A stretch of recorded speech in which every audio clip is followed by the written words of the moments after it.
أعوذ بالله من الشيطان الرجيم. بسم الله الرحمن الرحيم. الحمد لله رب العالمين، والصلاة والسلام على أشرف الأنبياء والمرسلين وعلى آله وصحبه أجمعين. رب اشرح لي صدري ويسر لي أمري واحلل عقدة من لساني يفقهوا قولي. سبحانك لا علم لنا إلا ما علمتنا إنك أنت العليم الحكيم. لا حول ولا قوة إلا بالله العلي العظيم. السلام عليكم ورحمة الله تعالى وبركاته. Jilid yang keempat, muka surat yang ke-10. Qala musannif rahimahullahu ta'ala wa nafa'ana fi ulumihi fid darain amin ya rabbal alamin. Syahdanun, ini satu penyaksian.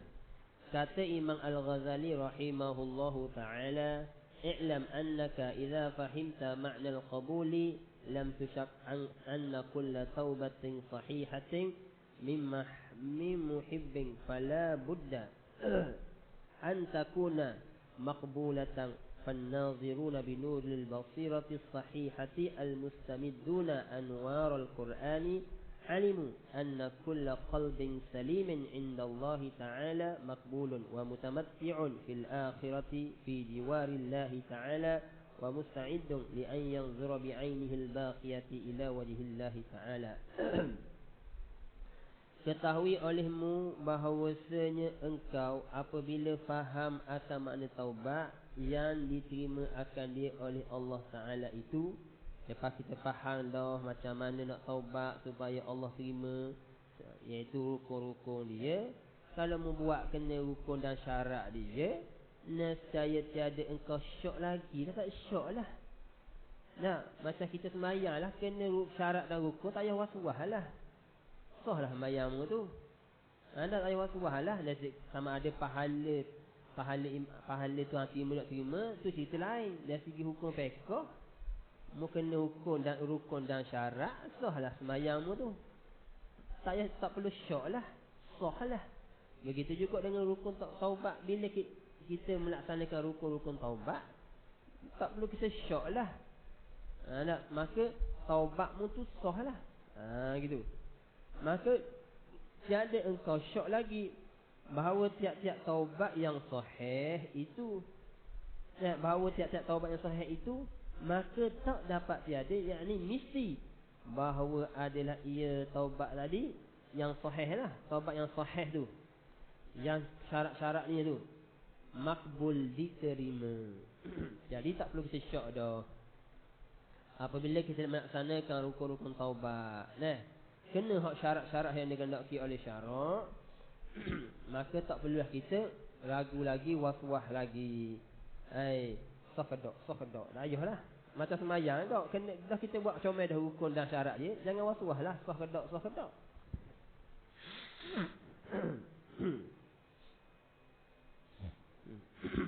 Tak perlulah, janganlah engkau ragu lagi.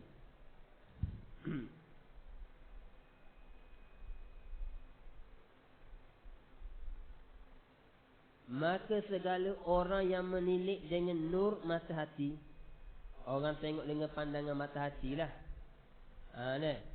kepada segala nur Quran, ia melihat mata hati tadi ni, ia melihat dengan pandangan mata hati. Ia mata ada dua, mata kasar ke, mata lendar lah, dan yang kedua mata hati. Ia mata hati lebih tajam daripada mata kasar sebenarnya, mata lendar ni. Kalau mata lendar, ia bertipu lagi. Kalau mata hati, belum tentu boleh tipu. Ia payah.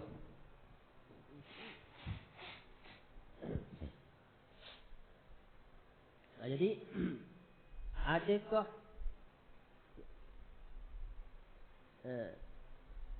patutkah bagi patut bagi sisikan, bagi melihat mata hati tadi, yang ia melihat apa?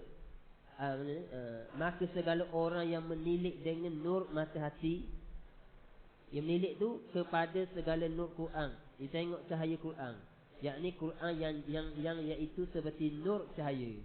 Ni kalau ngaji lambat tasbih lah dia ada kalau kita belajar hukum tasbih kan, dia ada musyabbah, dia ada adat tasbih, musyabbah bih, dia ada wajib syabah kan. Macam contoh, Zaidun kal asadi fi syuja'ati, bermula Zaid ni seperti singa. kerana berani, nisbah berani. Jadi Zaid ni dipanggil musyabbah. Seperti itu adat tasbih. Singa itu musyabbah bih yang diserupai akannya. Syuja'ah tu berani ni dipanggil wajah syabah. Jadi kalau kita buang wajah syabah dengan adat tasbih, dia jadi tasbih baligh. Zaid singa. Oh tu. Memang pak baligh ya, hebat ah. Zaid seperti singa sebab berani. Tu dak kuat ni. Kalau sebut Zaid singa, kuat selalu. Tapi kalau singa duduk depan, tu dahsyat tu. Singa tu Zaid dah. Begitu juga ni. Nur mata hati, nur Quran. Nah, contoh dia apa? Nur Quran. Asal dia Al-Quran itu seperti cahaya. Wajah syabah dia iaitu pada menerangi, memberi petunjuk. Bila kita buat adat tasbih dengan wajah syabah, Al-Quran ini adalah cahaya. Cahaya tadi duduk depan. Lagi power lah. Cahaya Al-Quran. Gitu. Singa tu Zaid. Ini nak contoh ni nampak tu. Iaitu orang yang menilik dengan nur mata hati kepada segala nur Quran. Yakni Quran yang iaitu seperti cahaya. Seperti dipanggil adat tasbih. Nur ni dipanggil musyabbabih. Nescaya mengetahui orang yang melilit dengan mata hati kepada cahaya Al-Quran tadi. Nescaya. Jawab.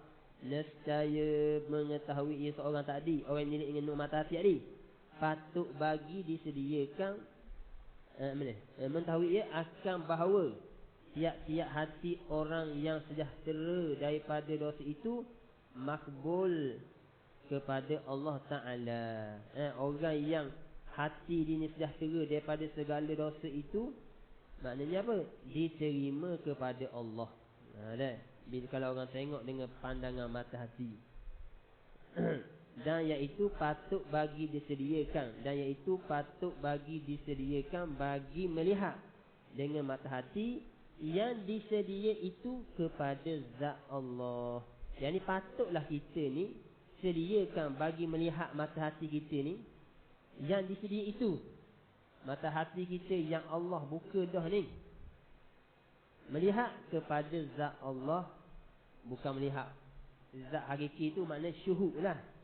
Yakni adalah hati orang yang taubat, yang suci, lagi sejahtera daripada dosa itu. Patut ia bagi makrifah akan Allah dengan makrifat yang sebenar. Jadi bila orang ni betul-betul taubat, suci dah hati dia ni daripada dosa-dosa, maka ambillah peluang, cuba untuk pergi lagi kenal Allah sebenar-benar kenal. Orang yang bergelombang dengan dosa, nak syuhud kepada Allah, nak makrifat kepada Allah ni memang payah, tak bang. Tiba-tiba kita dah sedia dah, ingin bertaubat, menyesal dah. Bila menyesal, hati kita jadi bersih baik. Masa bersih itulah kita cepat-cepat rebut ambil peluang untuk kita tujukan hati kita kepada ma'rifatullah, kenal Allah dengan sebenar-benar kenal. Maknanya kita taubat ni taubat sungguh lah. Bukan setakat taubat ni mungkin nak tahulah lagu mana pula esok-esok, bukan gitu. Kalau taubat sungguh, bila kita taubat sungguh-sungguh ni memang nak berubah-ubah sungguh. Dalam masa berubah tu nak usaha juga, nak hatinya sampai ke hadrat Allah Subhanahu Wa Taala. Sebenarnya matlamat hidup kita ni iaitu ma'rifatullah. Sebab itulah ketika ulama orang sufi ketika mentafsirkan wa ma khalaqtul jinna wal insa illa liya'budun, dengan makna apa? Ai liya'rifun. Dan tidak aku menjadikan jin dan manusia illa malaikat semata-mata untuk beribadah kepadaku. Ulama sufi kata apa? Iaitu ai liya'rifun, supaya untuk makrifah kepadaku. Dalam kata erti yang lain, wahai manusia, tujuanmu hidup di atas muka bumi ni tak dapat tidak untuk kenal dia sebenar-benar kenal. Tu seperti mana ketika kita duduk di alam arwah, roh kita sudah pun kenal Allah sebenar-benar kenal. Mu masuk di alam syahadah lagu ni pun mu mesti kena kenal Allah sebenar-benar kenal sebelum Allah ambil nyawamu. Situ. Jadi Ketika hati kita bersih, maka rebutlah peluang untuk kita siap sedia untuk menujukan hati kita ke hadrat Allah Subhanahu wa taala.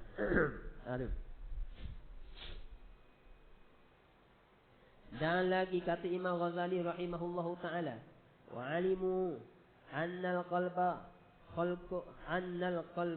khuliqa saliman fil asli wa kullu mauludin yuladu 'ala al-fitrati wa innama tafutuhu salamatu bi kaduratin tazhaku wajhahu min ghabratiz dhunubi wa zulmatiha wa 'alimu anna narad nadmi tahriku tilkal ghabrah wa anna nural hasanati tamhu an wajhil qalbi zulmatas sayyiati wa annahu la taqata li zulmatil ma'asi ma'a nuril hasanati kama la taqata li zalamil laili min nurin nahari bal la tabqa kaduratil wasfi ma'a bayadis sabuni illa an yakuna wal iyazu billah qad afsadatiz zunubu jirmal qalbi li kasratiha wa dawamiha. Dan mengetahui mereka itu bahawasanya hati dijadikan dia padahal sejahtera, padahal sejahtera. Dan mengetahui mereka itu seseorang ataupun salik, ikut pandailah bahawasanya hati itu dijadikan dia padahal sejahtera pada asalnya. Jadi kita sedia maklum hatinya asalnya sejahtera pada asalnya. Kan kita lahir kan suci kan. Lahir suci dalam keadaan tak ada dosa, suci lagi lah, bersih lagi. Tu asalnya sejahtera. Dan hanya luput sejahtera itu dengan sebab keruh dosa. Asal suci tiba-tiba jadi gelap sebab dosa. Sebab dosa. Dan hanya luput sejahtera dengan sebab keruh dosa. Dosa mana? Yang merosokkan muka hati. Bila dosa banyak sangat, jadi hati tu jadi keruh. Jadi nak kau hitam, kau gelap. Maksiat ni dan merosokkan muka hati dan kelebihan hati. Jadi hilanglah kehebatan hati tu yang asalnya salim, sejahtera. Bila banyak buat maksiat, hati tu jadi gelap, keruh, huduh lah. Tak ada kelebihan hati tu. Dan mengetahui pula mereka itu bahawasanya pada menyesal taubat itu membakar ia akan debu dosanya. Dan kita pula mengetahui bahawasanya menyesal taubat itu membakar ia akan debu dosanya. Yakni apabila kita taubat, bila kita taubat, ia membakar akan debu dosanya kan. Taubatlah yang menghapuskan segala dosa kita kan. Jadi bila kita taubat, debu-debu hok gelak-gelak hati kita jadi gelap, hati kita gelap sebab maksiat. Bila taubat, jadi taubat tu ia membakarkan debu-debu tu. Debu mana? Yang menutup akan hatinya. Bila bakar debu-debu yang menutup hatinya, jadi hati jadi bersih baliklah. Dan bahawasanya cahaya kebajikan taubat itu menghapuskan kelan debu dosa. Jadi bila kita cahaya kebajikan taubat, kan taubat kan salah satu daripada kebajikan. Jadi yang Nabi kata innal hasanat yuzhibna sayyi'at, sesungguhnya segala kebajikan menghapuskan kejahatan. Kalau kita nak kata kejahatan di sini iaitu dosa besar termasuk juga, boleh dengan syarat hasanat di sini iaitu kebajikan taubat. Nampak tak? Kalau kita masukkan hasanat sini iaitu taubat. Kan taubat kan merupakan satu kebajikan. Perintahan Tuhan. Jadi bila kita buat kebajikan taubat, ya hapuslah. Kalau sayyi'at di sini, kalau hasanat saja di sini kita kata termasuk belaka. Taubat dan yang lain pun betul juga. Tapi kalau hasanat di sini semua hasanat kecuali taubat, maka dia tidak termasuklah sayyi'at sini dosa besar, hanya dosa kecil sahaja. Jadi kebajikan taubat itulah menghapuskan segala dosa, debu dosa. Sama ada dosa besar atau dosa kecil. Adapun kebajikan selain taubat tak boleh. Kebajikan yang selain taubat, dah kira sedekah ke, sembahyang ke, puasa, dia hanya menghapuskan kelan debu dosa kecil sahaja. Adapun kebajikan taubat, dia menghapuskan kelan debu dosa, tak kira sama ada dosa besar ke atau dosa kecil. Menghapus tu daripada muka hati. Bila hapus, jadi hati tu jadi comel balik. Kenapa disebut muka? Sebab kalau nisbah kepada kita, tempat mana yang paling mulia sekali? Muka lah. Macam kita nak apa? Nak cari jodoh kan? Nak nikah. Biasanya orang tengok mana? Orang tengok muka lah. Muka tu sebagai tempat pusat dia. Tu dipanggil muka hati tu. Hati tu mana tak ada muka, tapi pusat nisbah dia. Macam muka kuala, muka pintu, gitu. Ada? Dipanggil hati. Jadi bila debu banyak sangat muka kita, bila kita basuh dengan air, comel balik, seri balik. Kita masuk dia. Jadi muka hati kita ni debu sangat. Apa? Maksiat kuat, kotor maksiat kuat, debu sangat. Maka kita sucikanlah dengan kebajikan taubat. Bila kita sucikan dengan kebajikan taubat, maka Allah ampunkanlah dosa kita, jadi sucilah. Nah, yang menghapuskan debu dosa daripada muka hati itu. Dan bahawasanya tiada kuasa kelam maksiat berserta dengan cahaya kebajikan. Tak boleh tu. Kelam maksiat berserta tiada kuasa, tak mampulah kelam gelak maksiat dengan cahaya kebajikan. Lagu mana? Seperti tiada kuasa kelam malang itu berserta dengan cahaya. Malang dengan cahaya tak boleh belaga. Kelang malang dengan cahaya, iaitu siang lah. Ada cahaya siang, ia tak boleh belaga. Kalau malam, malang lah. Kalau siang, siang lah. Nampak? Dan demikian lagi tiada ditinggalkan keruh dan cemar berserta dengan putih sabung. Tiada boleh kita nak hilangkan kotor-kotor degil tu sekali berserta dengan putih sabung. Ia mesti kena salah satu daripadanya, sama ada suci ataupun tidak suci. Dua tu je. Ia tak boleh berserta sekali. Nampak? Malaikat bahawa apabila telah membinasakan segala dosa itu akan jiring hati. Tadi cakap bab muka hati ni jiring. Jiring mana? Diri hati. Kena kepada hakikat hati je. Jadi nak khabar sini, kalaulah hati kita ni mati, mana apa? Apabila telah membinasakan, malaikat apabila telah membinasakan akan segala dosa itu akan jiring hati. Mana apa? Jiring hati itu telah binasa. Mana apa? Hati mati lah. Hati mati. Hak tadi hati tak mati, cuma jadi gelak je hati sebab debu-debu dosa. Hak ni teruk lagi ni. Bukan setakat gelak-gelak dah hati ni, hati itu mati terus. Hak ni takut ni. Hak Tuhan kata khatamallahu ala qulubihim. Hak ni. Wa ala sam'ihim wa ala absarihim. Ni takut ni. Dan hati mati payah. Nak boleh-boleh balik. Kalau gelak, hati masih hidup lagi tapi gelak, mudah sikit. Kalau dah mati nak hidup balik payah. Tu maksudnya. Apanya maksudnya? Membinasakan segala dosa itu akan jiring hati kena kepada diri hati tu. Iaitu hati mati. Kerana telah sangat banyak dosa itu, oleh kerana dosa banyak sangat, buat maksiat kuat sangat, hati itu jadi mati ya. Dari kata boleh buat apa-apa. Walaupun kita buat amal kebajikan, tapi dalam masa tu dosa tu lebak kita buat. Dan pula oleh kerana sangat banyak dosa itu, kerana meninggalkan seorang tadi akan dia. Apa maksud meninggal seorang akan dia? Kita tengok, kalau tengok Arab, iaitu wadawamiha, iaitu berkekalang. Maksudnya berkekalang. Mana apa? Dosa dia buat tu banyak sangat dan berkekalang. Jadi hati jadi mati teguh. Bila hati jadi mati, nak buat kebajikan pun tak gegih dah. Buat kebajikan tak gegih dah. Dah mati teguh. Tak boleh dah. Mana contohnya? Maka iaitu seperti hak kafir dan munafik dan hak orang munafik. Orang kafir, kalau ia buat amal kebajikan, hati bersih tak? Tak bersih dah, apa kafir.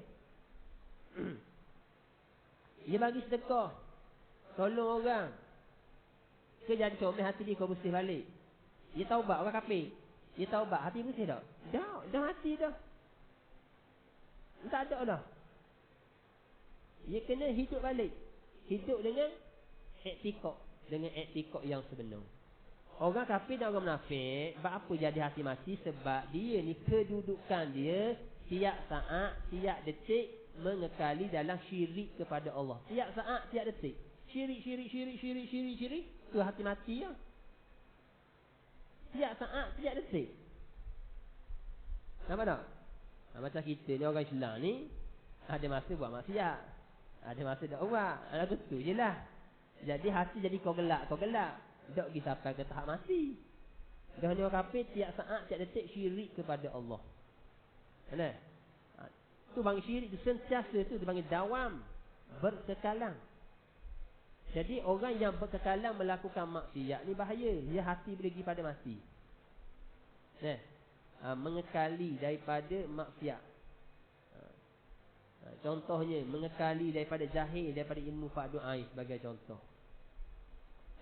Ia tak belajar ilmu fardu ain, tapi sembahyang sunat dia buat, sembahyang wajib dia buat. Dia buat belaka. Tapi mu tahu tak sembahyang musuh ke tak? Buat sembahyang tu sah ke tak? Sembahyangmu tu dah nak belajar, dah kenal taharah, bab air. Tu. Jadi orang lagu ni dia kalih dah, dia biasa dah dengan benda hal-hal semacam itu, dengan hak sunat-sunat, tapi dalam masa sama dia tinggal hak wajib-wajib, hak ain dia kalih dah. Dia biar gitu. Dia jadi biar gitu. Ada? Dia taubat, ya Allah, aku bertaubat kepadamu ya Allah. Nak taubat lagu mana mu tengah buat dosa ni? Ada? Dia tengah berkekalan, dia tengah mengekali dosa besar. Dia antaranya jahil dalam ilmu fardu ain, tak belajar. Bila tak belajar dia doa, ya Allah, aku ampunkan dosaku dengan sebab aku jahil. Tuhan apa dosa kita? Mana Tuhan? Apa mu kedudukanmu ni? Mu statusmu kekal dalam dosa besar. Kan? Rukun taubat apa dia? Nombor 1, kena stop daripada melakukan dosa. Jahil dalam ilmu fardu ain, dosa ke tak? Dosa. Jadi kena stop dosa tu. Lagu mana nak stop dosa tu? Belajar. Ya gitu. Ada? Ada pun orang kafir dengan munafik lagi dahsyat. Setiap saat, setiap detik dia mengkali dosa besar. Dosa apa? Dosa syirik. Dosa syirik lagi dahsyat. Kan dosa yang paling besar sekali iaitu syirik. Allah terima taubat dosa syirik? Tak terima. Lagu mana nak terima? Dia kena betul balik akidah dia. Kena betul balik. Apa dia? Iktikad dia. Dia kena betul balik. Dia tak betul balik tak boleh. Tu. Yang kita naknya dawam berkekalan dalam taat. Hak Nabi kata khairul a'mali adwamuha wa in qalla tu. Sebaik-baik amalan iaitu berkekalan walaupun sedikit. Cumanya kena faham apa makna berkekalan di sini menurut orang sufi. Kalau menurut kita faham berkekalan di sini iaitu rutin hari yang kita buat. Macam orang tu kampung kan, hari yang dia kalau sembahyang maghrib isyak memang rutin. Adakah itu maksudnya ad-dawam? Dia bukan. Di sisi orang sufi bukan, itu bukan ad-dawam. Ad-dawam begitu itu jadi bosan, lelah. Kita pergi kerja hari-hari, tu panggil dawam kan, berkekalan. Bosan tak? Bosan. Hari-hari asyik menghadap muka boh je. Bosan? Memang bosan. Bukan itu hak maksud Nabi menurut orang sufi. Ad-dawam di sini iaitu hati kita ni sentiasa baru dalam ibadat. Baru. Lagu mana? Contohnya seperti majikan kita ni ada anak dari comel. Anak. Jadi kita pergi kerja tu, orang panggil apa? Menyelang sambil minum sambil menyelang. Pergi tu sebab nak tekan anak-anak majikan kita. Tak? Hari ni you beri aku bunga, esok mungkin you beri aku benda lain pula. Ada. Mari dulu ditolong ia bual-bual dengan aku. Dah. Hok mari sebelum ni dia beli air kat aku. Jadi tiap saat kita pergi kerja tu dah hati sentiasa baru semua, happy, gembira. Hak tu dipanggil adwamuha, hak maksud Nabi sebenarnya. Khairul a'mali adwamuha wa in qalla. Hak tu. Hati kita sentiasa baru semua pergi. Pergi kerja jadi seronok semua. Bukan dengan mana pergi berkekalan tapi hati bosan. Nak benda sama je.